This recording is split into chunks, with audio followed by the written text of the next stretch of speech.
বাবুরে এই রাইজ আবারও শুরু হচ্ছে। মাঝখানে কিছুদিন সাধারণ মানুষের অপমান স্যাঁচা গুঁতো খাইয়ে একটু চুপচাপ ছিল, কিন্তু ভাদ্র মাস আসার লগে লগে হাতারা হাতাকে যাচ্ছি নেই দিচ্ছে যে আমরা বাসি আছি, আর আমাদের দেখার জন্য তোমরা এমক তারিখে এইখানে চলি আসো। আর খবরদার ফ্রিতে আইসো না, ফ্রিতে কিন্তু আমাদের এখানে এন্ট্রি নাই, কারণ চিড়িয়াখানায় ঢুকতে গেলেও তোমাদের টিয়া পয়সা দিয়ে ঢুকতে হয়। সুতরাং আমাদের দেখতে হলেও টিয়া দিয়ে ঢুকতে হবে। 1-2 টিয়া না, 300 টিয়া, 400 টিয়া, 500 টিয়া পর্যন্ত এদের এন্ট্রি ফ্রি।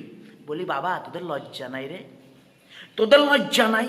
তোরা দেখোস না যখন তোরা এই মিট আপ মেলা আয়োজন করিস, তার ফটো পোস্ট করিস, ভিডিও পোস্ট করিস, মানুষে সেই ভিডিও ফটো নিচে এসে কমেন্ট সেকশনে কি ধোয়া ধয়। হ্যাঁ, যারা তোরা ওই জায়গায় এক হয়ে সমাবেশ করিস তারা বাদে বেশিরভাগ লোকজন তোদের কিন্তু নেগেটিভ কমেন্টই করে, তারপরেও তোদের লজ্জা নাই, ঘৃণা নাই। লজ্জার নারী কি কাটা নাকি? তোদের যদি এরকম মিলন মেলা করার ইচ্ছা হয় নিজেরে কর, কিংবা মানুষকে ফ্রি ডাকা। এত এত তোরা ভালো মানুষ, মানুষকে খাওয়া, ফ্রিতে খাওয়া, সাই ও টিয়া নেছ। এরা কেসটাকে আমি তোমাদেরকে বলতেছি, ফেসবুকে টিয়া কমাই দিছে না, তো সেই জন্য ফেসবুক ছাড়িয়ে বেশিরভাগ চলে গেছে ইনস্টাতে। আমি ইনস্টা চালাই, তো ফেসবুক যদি কাউরা সমিতির মানে কি বলো ম্যানেজার হয়, তাহলে ইনস্টা হচ্ছে কাউরা সমিতির সিও, মানে ওর মধ্যে ঢুকা যায় না। জঘন্য জঘন্য, মানে হাঁটতেছে তাই রিল বানায় ছাড়ি দিচ্ছে।